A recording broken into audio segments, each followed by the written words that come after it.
अगर अभी भी नहीं सुधरे भारत के युवा तो 2030 तक बीमारियों का देश बन जाएगा भारत। अभी हाल ही में हुई रिसर्च में किया गया है चौंकाने वाला खुलासा। आपके लिए ये खबर हो सकती है बेहद जरूरी, नहीं तो चंद समय बाद आपको दवाई लेना हो जाएगा मजबूरी। भारत में इस समय लगभग अधिकतर लोग किसी न किसी बीमारी का शिकार हैं। कई लोगों की ये बीमारी यूं ही नहीं बल्कि उनके आलस्य का परिणाम है। ऐसा हम नहीं बल्कि अभी हाल ही में हुई एक रिसर्च कहती है। आज हम आपको यही पूरी खबर क्रमवार बताने जा रहे हैं, जिसे सुनकर आप हैरान हो जाएंगे।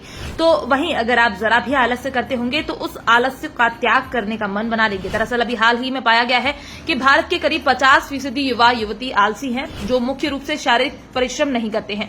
महिलाओं की स्थिति पुरुषों की तुलना में और भी आलस्य वाली है। अगर ये स्थिति यही रही तो 2030 तक ही 60% भारतीय विभिन्न बीमारियों का शिकार हो सकते हैं।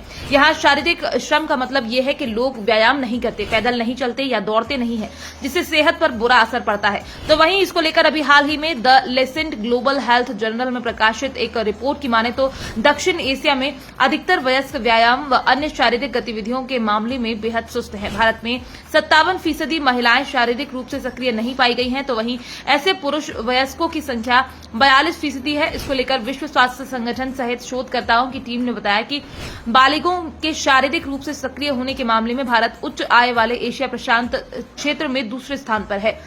भारत में 2000 से 22% वयस्क शारीरिक रूप से पर्याप्त सक्रिय नहीं थे।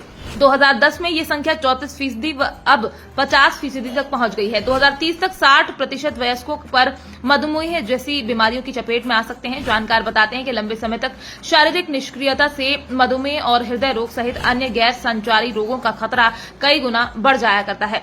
सुस्त जीवन शैली के कारण होने वाली ये बीमारियां दुनिया भर में स्वास्थ्य सेवा प्रणालियों पर लगातार बोझ बढ़ा रही हैं, और अगर ऐसा ही चलता रहा तो आने वाले समय में ये बोझ और भी ज्यादा हो जाएगा। इसको लेकर the Lancet diabetes and endocrinology journal में प्रकाशित Indian council of medical research India diabetes का अध्ययन कहता है कि भारत में 2021 में 10.1 करोड़ लोग मधुमेह से पीड़ित थे। उसी साल करीब 31.5 करोड़ लोग उच्च रक्तचाप से ग्रस्त रहे, और ये आंकड़ा दिन प्रतिदिन बढ़ता जा रहा है। इसको लेकर अध्ययन में दावा है कि दुनिया भर में शारीरिक गतिविधियों में पीछे रहने वाले वयस्कों की संख्या 5% बढ़कर 31.3% हो गई है। 2010 में 26.4% वयस्क शारीरिक रूप से सक्रिय नहीं थे। अगर ये ट्रेंड आगे भी जारी रहा तो शारीरिक